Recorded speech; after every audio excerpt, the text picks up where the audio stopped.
Alright, so now we're going to take a look at 5-7. Again, we're going to play at full speed to start, so here we go. This strat for this level was devised by Yagamoth, as I recall. This is just an efficient version of it, but the strat itself was devised by Yaga. So as you can see, 10.75 seconds. It's actually, at this time, it's only about, I think, half a second faster than real time. So now let's take a look at frame advance speed. So obviously we're going to fall from the top here, and we're just going to land as quickly as possible, which is to say, the same time, no matter what we do, we can't speed up the fall in any sort of way. Now we're just going to dash across over here.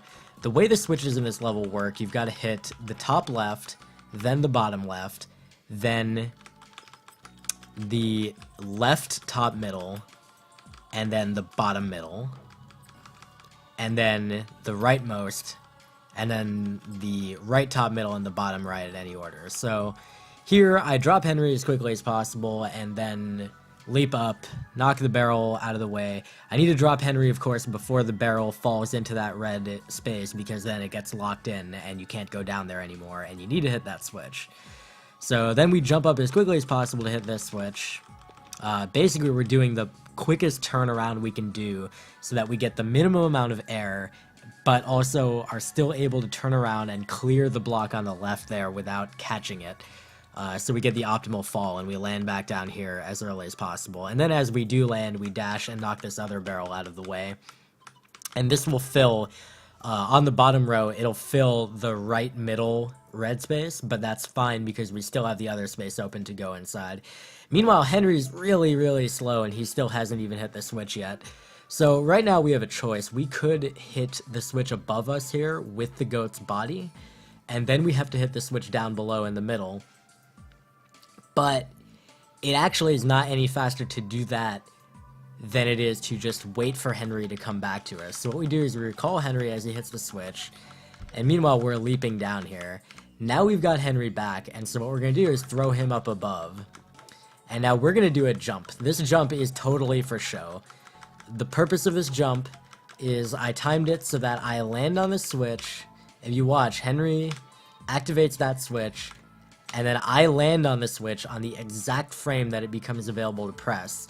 And so I'm actually hitting both switches basically in about a 2-frame window. Now we dash over to the right. I need Henry to go down below into where the bottom right switch is. And it's okay if he takes a while to get there, because I need to hit the top right switch before he gets there. So I throw him in midair.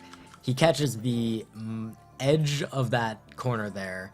It's the furthest right position he can be, so this minimizes his movement distance, even though it doesn't really matter that much. We knock the barrel out of the way, right behind him. Again, we do the same thing getting up to this switch, where we do a turnaround in air so we get the minimal amount of hang time and land as quickly as possible. We knock this switch barrel out of the way, and now it doesn't matter if we hit the switch before Henry. All that matters is that both switches get hit. So finally we make our way down. We do a TAS up there. It's very, very slightly faster. I think it saves a couple frames. And then we go collect the key and return to the door.